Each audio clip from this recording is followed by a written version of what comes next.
Networks and blockchains. When thinking about building a blockchain, it's useful to consider that boundaries are what define a network. For example, a set of computers connected to a single router can be considered a home network. A firewall might be the boundary that defines an enterprise network. Smaller, isolated networks can be connected to wider area networks through a common communication protocol. Similarly, you can think of a blockchain network as being defined by its boundaries and its isolation from all communication with other blockchains. As a blockchain builder's toolkit, Substrate enables you to develop any type of blockchain you can imagine and to define its boundaries based on your application-specific requirements. With this flexibility in mind, one of the decisions you need to make is the type of network you want to build and the role that different nodes might play in that network.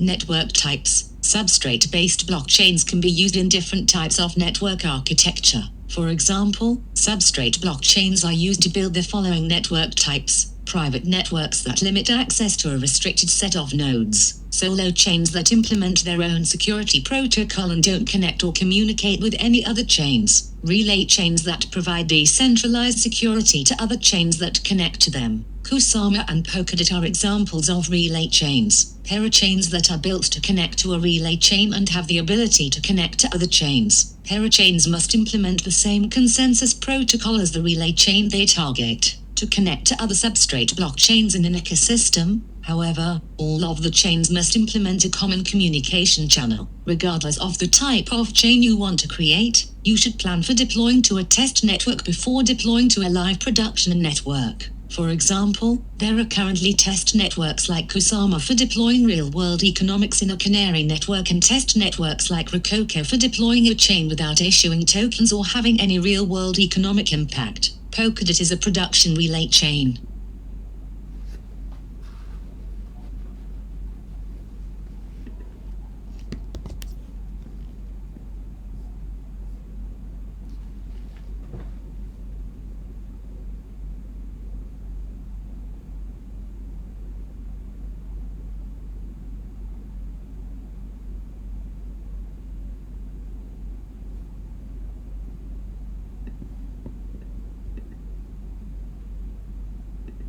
Local development. The nodes that participate in your blockchain define the boundaries of your network. For example, if you are developing a runtime on a local computer, you must install the software required for a substrate node on the local computer. In most cases, you'll run that local node in development mode by specifying the dev command line option. In development mode, the node creates a temporary directory to store state while the chain is running. The state in the temporary directory is purged each time you stop the node. Development mode is primarily for testing and experimentation.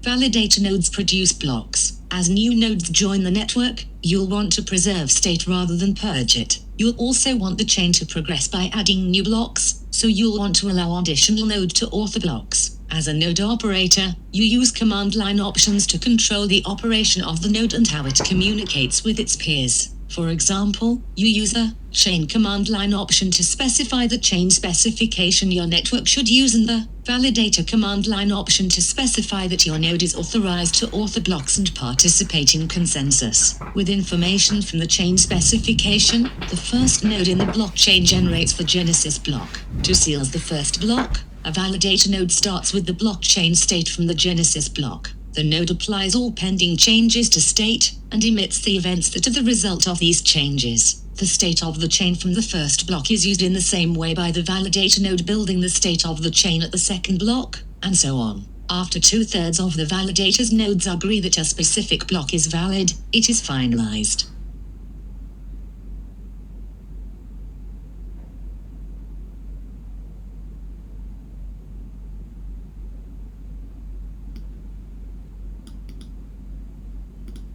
Querying and storing state. Depending on the command line options you specify, nodes can play different roles in the progression of the chain and can provide different levels of access to the on-chain state. For example, an archive node keeps all the past blocks. An archive node makes it convenient to query the past state of the chain at any point in time. You can query an archive node to look up an account balance in a certain block or to see which transaction resulted in a certain state change. Their types of queries are fast operations when you use an archive node. However, an archive node requires a lot of disk space. Archive nodes are used by utilities, such as block explorers and wallets, that need access to past on-chain information. A full node discards all finalized blocks older than a configurable number except the Genesis block by default. A full node is pruned to only include the last 256 blocks. A node that is pruned this way requires much less space than an archive node. Full nodes allow you to read the current state of the chain and to submit and validate extrinsics directly on the network without relying on a centralized infrastructure provider.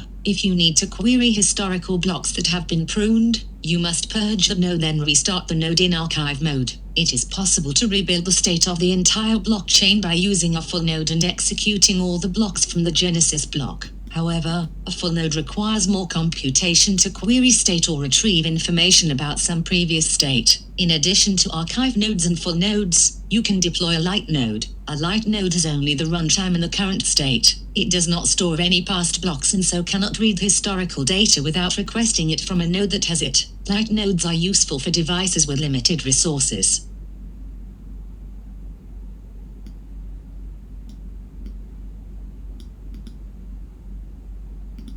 Specify the node type. You can use the following command line option to specify whether a node is an archive node or a pruned full node. Pruning mode specifies the maximum number of block states to keep or archive to keep all block states. If the node is running as a validator, the default is to keep all block states. If the node does not run as a validator, only state for the last 256 blocks is kept by default.